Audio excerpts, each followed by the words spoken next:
के important question की मैं प्रैक्टिस करवा रही हूँ। ये प्रैक्टिस का तीसरा वीडियो है, 2 वीडियो इसके पहले आ चुके हैं, नहीं देखे हैं तो देख लीजिए। प्रत्येक वीडियो में मैंने 30-30 प्रश्न लिए हैं।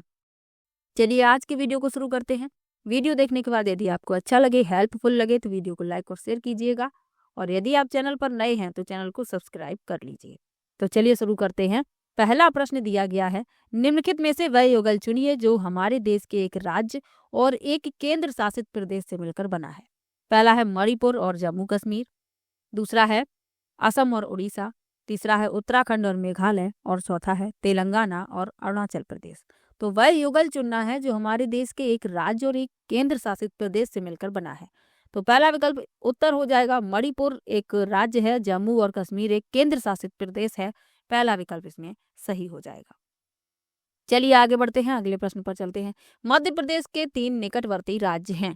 पहला विकल्प है गुजरात, महाराष्ट्र, छत्तीसगढ़, दूसरा है उत्तर प्रदेश, राजस्थान, बिहार, तीसरा है गुजरात, उत्तर प्रदेश, तेलंगाना, और चौथा है राजस्थान, झारखंड, उड़ीसा।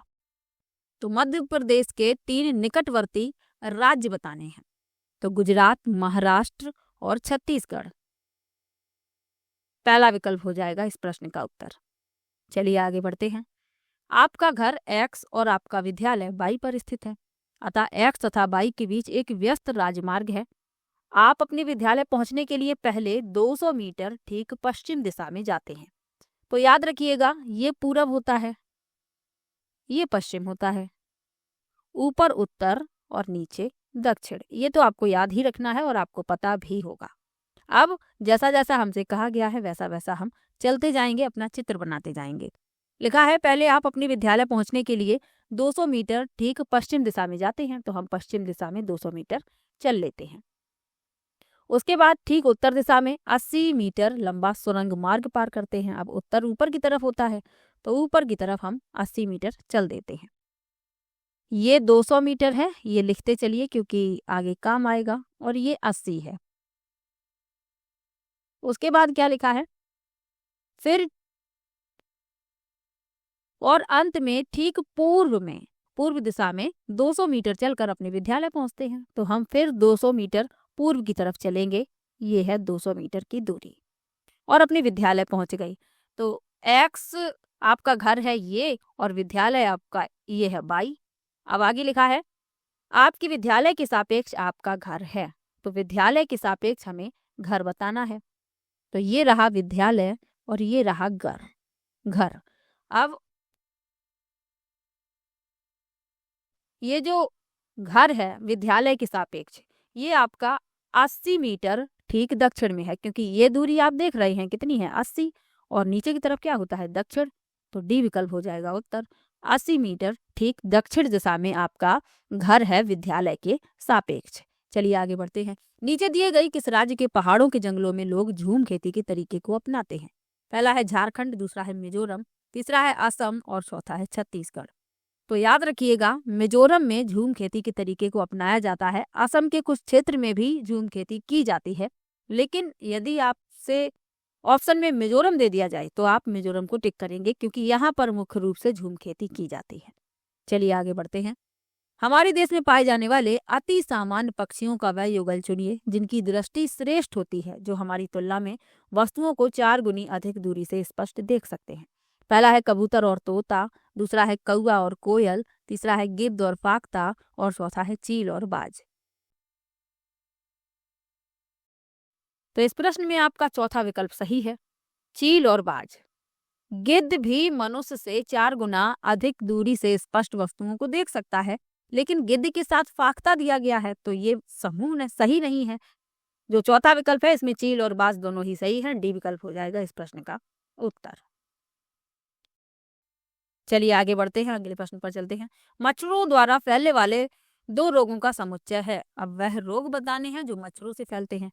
पहला है हैजा और म्यादी बुखार, दूसरा है हैजा और मलेरिया, तीसरा है म्यादी बुखार और मलेरिया, और चौथा है डेंगू और चिकनगुनिया। तो मच्छरों द्वारा फैलने वाले 2 रोगों का समुच्चय है डेंगू और चिकनगुनिया। इसके अलावा मलेरिया भी मच्छरों द्वारा ही फैलता है, तो ये भी याद रखिएगा। चलिए आगे बढ़ते हैं, अगले प्रश्न पर चलते हैं। पहाड़ी क्षेत्र की किसी लड़की ने अपने राज्य के अधिकांश घरों के बारे में निम्नलिखित विवरण दिया। एक लड़की है पहाड़ी क्षेत्र की और अपने यहाँ के घरों के बारे में बता रही है। क्या बता रही है? हमारे यहाँ वर्षा बहुत होती है और हिमपात भी बहुत होता है। जब ठंड अधिक हो जाती है तब धूप में बैठना अच्छा लगता है। हमारे घर पत्थर अथवा लकड़ी से बनाए जाते हैं। हमारे घरों की छतें ढालू होती हैं। यह राज्य होना चाहिए। पहला है हिमाचल प्रदेश, दूसरा है असम, तीसरा है बिहार और चौथा है लद्दाख। अब आप लोगों को घरों की विशेषताएं याद रखनी है। हिमाचल प्रदेश इस प्रश्न का उत्तर हो जाएगा,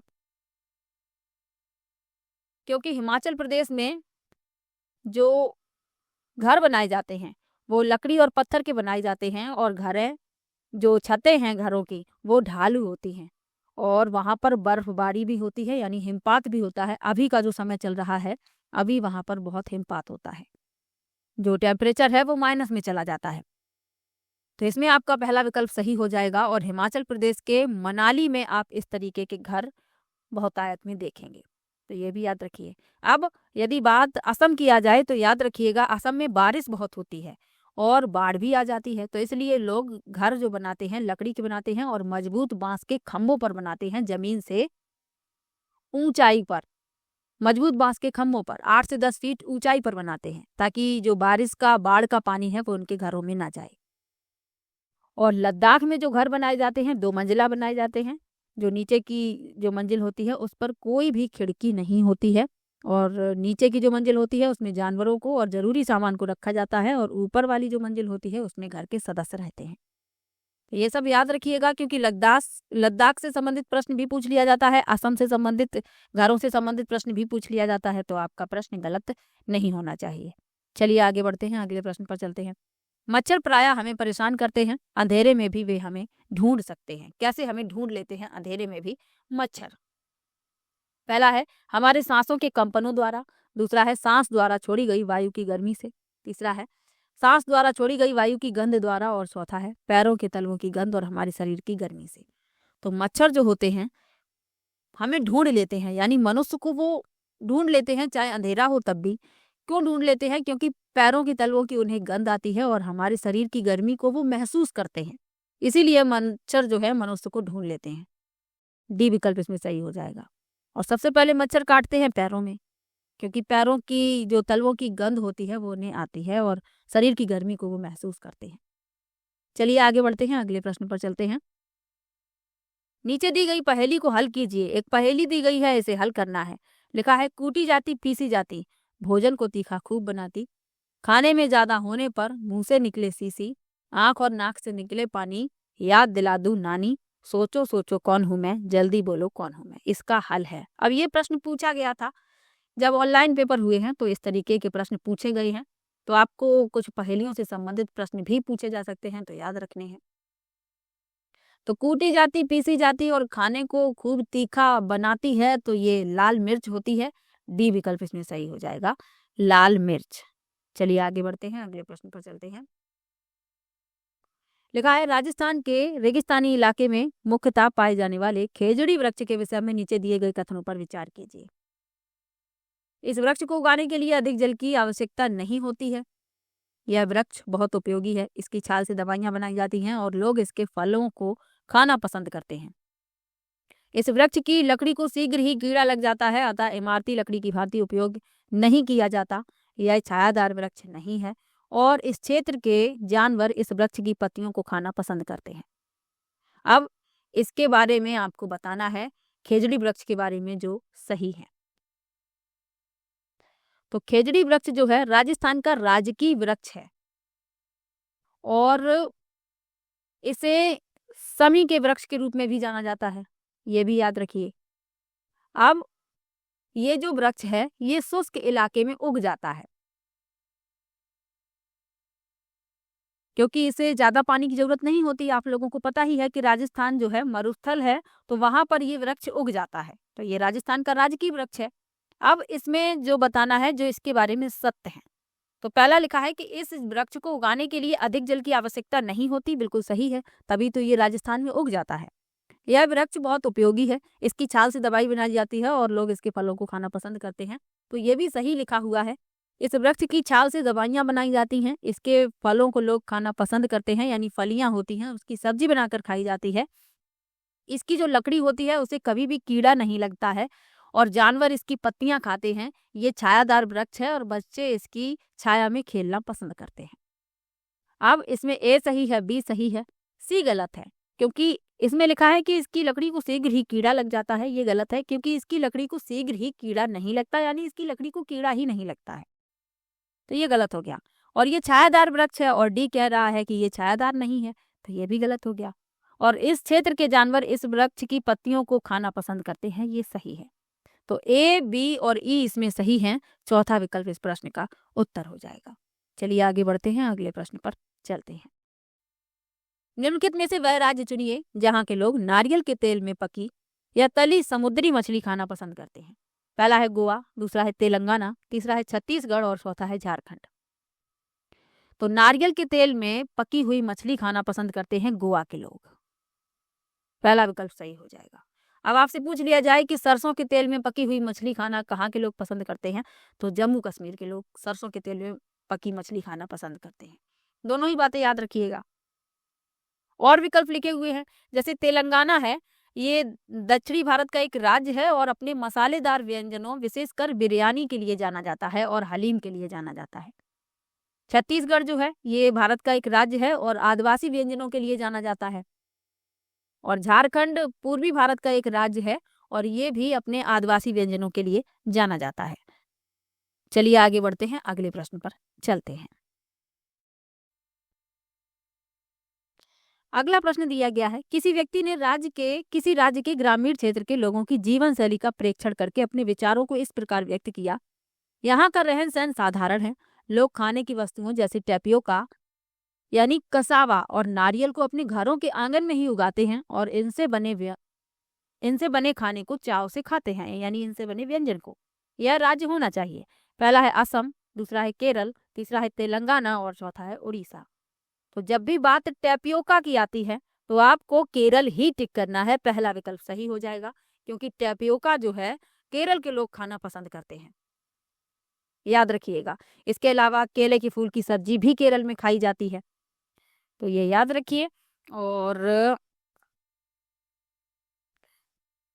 उत्तर प्रदेश में कचनार के फूलों की सब्जी, राजस्थान में दाल बाटी चूरमा, बिहार में लिट्टी चोखा, महाराष्ट्र में सहजन के फूल के पकौड़े, गोवा में नारियल के तेल में पकी हुई समुद्री मछली, कश्मीर में सरसों के तेल में पकी हुई मछली। तो ये सब आपको याद रखना है, क्योंकि इन सब से ही संबंधित प्रश्न पूछ लिए जाते हैं। चलिए आगे बढ़ते हैं। और जब भी इस तरीके का प्रश्न आता है, मैं आपको सभी जो व्यंजन हैं जो आपके एग्जाम के लिए महत्वपूर्ण हैं, राज्यों के व्यंजन, तो मैं उनके बारे में आपको बताती हूँ, ताकि आप लोग वीडियो देखें तो आपको बार बार देखने से ये वीडियो इस तरीके के जो प्रश्न हैं वो याद हो जाएं। चलिए आगे बढ़ते हैं। मिजोरम के जंगलों में की जाने वाली झूम खेती के बारे में दिए गए कथनों पर विचार कीजिए। अब मैंने आपको इसके पहले जो प्रश्न आया था झूम खेती से संबंधित, तो मैंने आपसे कहा था कि मिजोरम ही आपको टिक करना है, क्योंकि जो एनसीईआरटी है उसमें विशेष रूप से मिजोरम के बारे में ही बताया गया है कि झूम खेती मुख्य रूप से मिजोरम में की जाती है, तो इसीलिए आपको मिजोरम ही टिक करना है। वैसे जो झूम खेती है ये भारत के पूर्वोत्तर राज्यों में की जाती है, ये तो आपको याद रखना ही है। चलिए मिजोरम में के जंगलों में की जाने वाली झूम खेती के बारे में नीचे दिए गए कथनों पर विचार कीजिए। लिखा है, फसल काटने के पश्चात उस भूमि को खुला छोड़ देते हैं और उस पर कुछ वर्षों तक कुछ भी नहीं उगाया जाता। इस भूमि पर उगने वाले बांसों और खरपतवारों को काट कर जला दिया जाता है।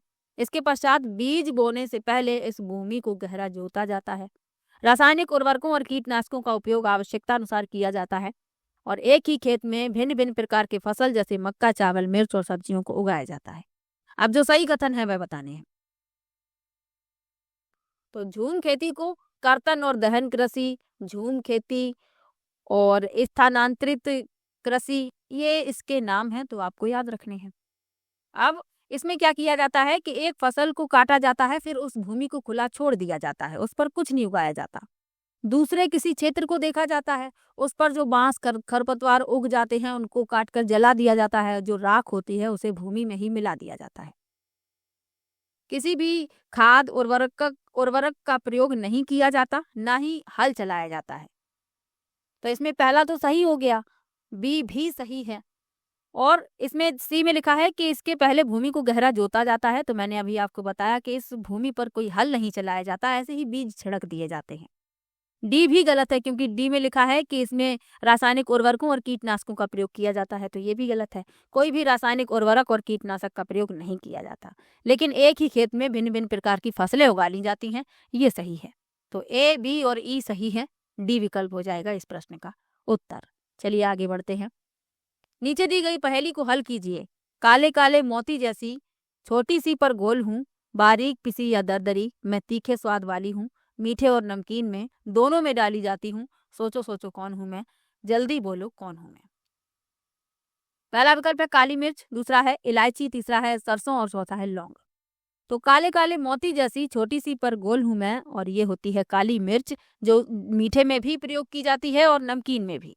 तो पहला विकल्प हो जाएगा इस प्रश्न का उत्तर।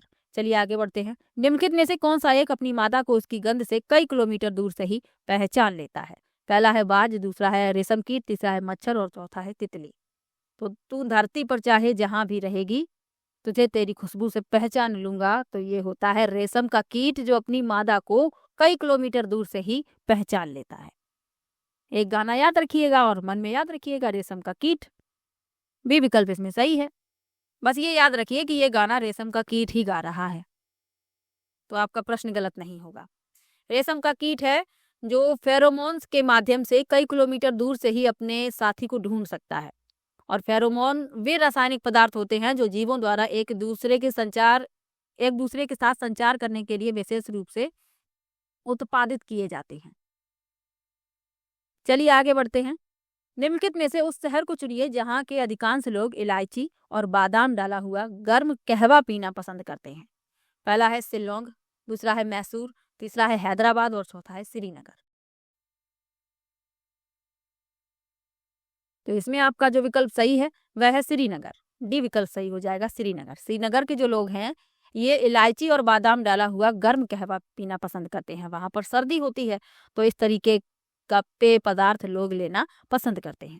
चलिए आगे बढ़ते हैं, अगले प्रश्न पर चलते हैं। किसी व्यक्ति ने किसी राज्य के अधिकांश ग्रामीण क्षेत्रों का भ्रमण किया, वहां जिस प्रकार के घरों में लोग रहते हैं उनके ढांचे के बारे में निम्नलिखित विवरण दिया। क्या विवरण दिया? भारी वर्षा होने के कारण यहाँ के घर जमीन से लगभग 3 मीटर से 3.5 मीटर यानी कि 10 से 12 फीट ऊंचाई पर मजबूत बांस के खंभों पर बने हैं।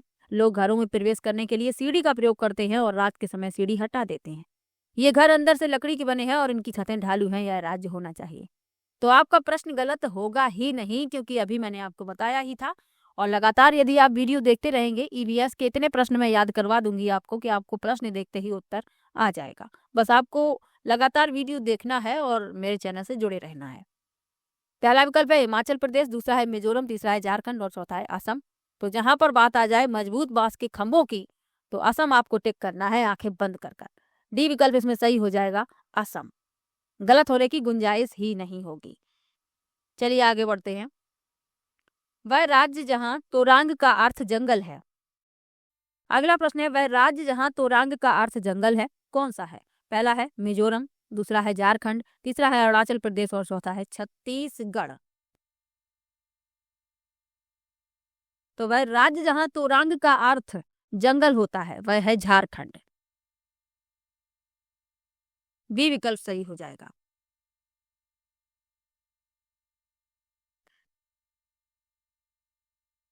चलिए आगे बढ़ते हैं, अगले प्रश्न पर चलते हैं। मध्य प्रदेश के 3 सीमांतर्गत प्रदेश या राज्य हैं। पहला है राजस्थान, पहला है गुजरात, राजस्थान, महाराष्ट्र, दूसरा है उत्तर प्रदेश, बिहार, छत्तीसगढ़, तीसरा है महाराष्ट्र, छत्तीसगढ़, झारखंड और चौथा है गुजरात, तेलंगाना, उड़ीसा। तो मध्य प्रदेश के 3 सीमांतर्गत राज्य कौन कौन से हैं? गुजरात, राजस्थान और महाराष्ट्र। पहला विकल्प सही हो जाएगा, गुजरात, राजस्थान और महाराष्ट्र। चलिए आगे बढ़ते हैं, अगले प्रश्न पर चलते हैं। राज्यों का वह समूह चुनिए जिनके समुद्र तट अरब सागर पर हैं। कुछ ऐसे निश्चित टॉपिक हैं जिनसे प्रश्न आपको मिलेंगे ही। पहला विकल्प है तमिलनाडु, उड़ीसा, आंध्र प्रदेश, दूसरा है केरल, कर्नाटक, महाराष्ट्र, तीसरा है गुजरात, महाराष्ट्र, उड़ीसा और चौथा है गुजरात, केरल, तेलंगाना। तो बात आ गई है अरब सागर पर जिसके समुद्र तट है उनकी, तो केरल, कर्नाटक, महाराष्ट्र। बी विकल्प हो जाएगा सही। चलिए आगे बढ़ते हैं।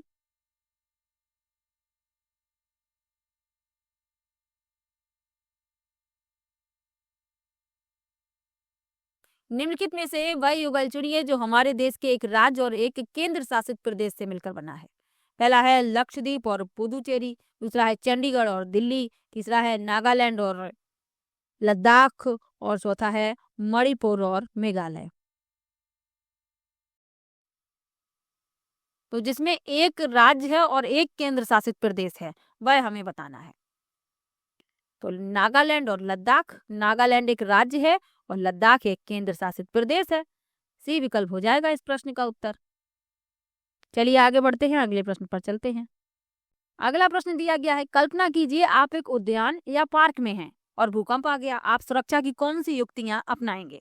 पहला है इमारतों से दूर खुले में रहिए, दूसरा है निकटतम इमारत में भाग जाएंगे, तीसरा है निकटतम वृक्ष के नीचे खड़े हो जाएंगे और चौथा है पार्क से निकलकर भागते हुए निकटतम सड़क पर जाइए।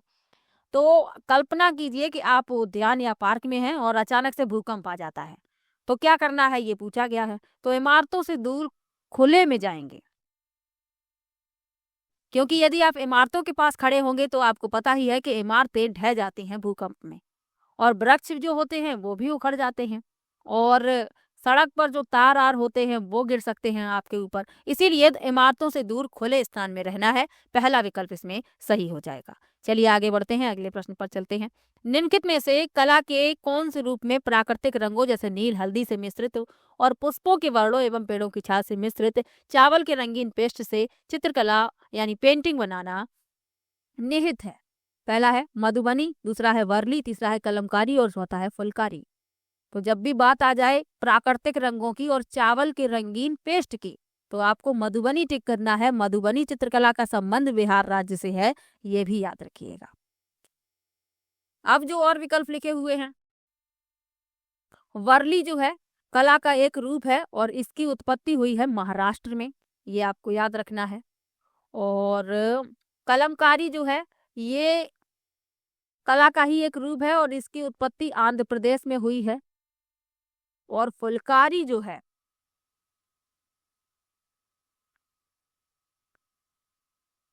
फुलकारी जो है इसकी उत्पत्ति पंजाब में हुई है। तो ये सब भी साथ में याद रखिएगा। चलिए आगे बढ़ते हैं। ऐसे भोज्य पदार्थों के एक समुच्चय का चयन कीजिए जिन्हें पौधे के समान भाग से प्राप्त किया जाता है। पहला है सेब, गन्ना, अदरक, गाजर, दूसरा है हरी मटर, जीरा, चना, गेहूं, तीसरा है पालक, जीरा, आलू, पत्ता गोभी और चौथा है सेब, टमाटर, अदरक, खुबानी। अब इसमें सेब फल है, गन्ना तना है, अदरक तना है और गाजर जड़ है।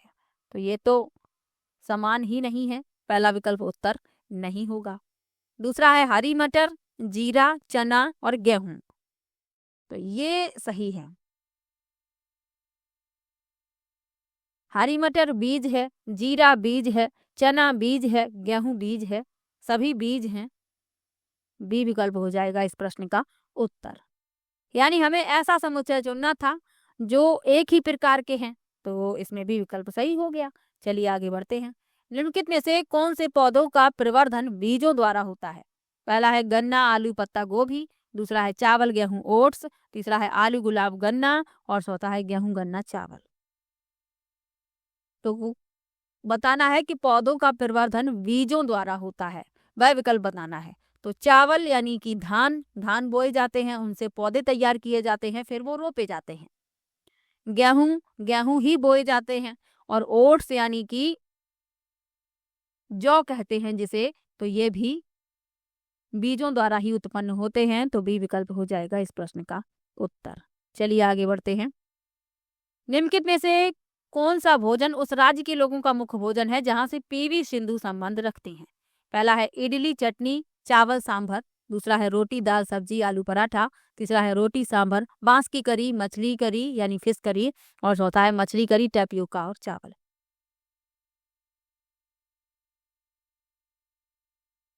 तो अब आपको ये पता होना चाहिए कि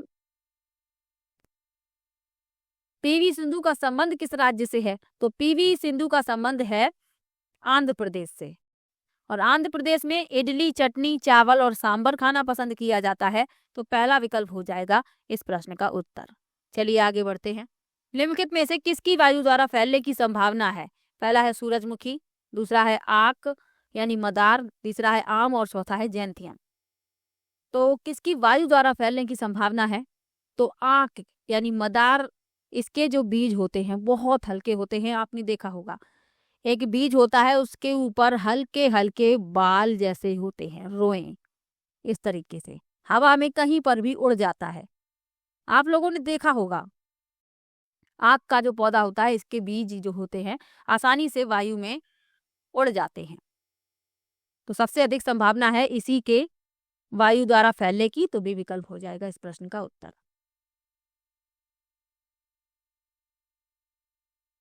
चलिए आगे बढ़ते हैं।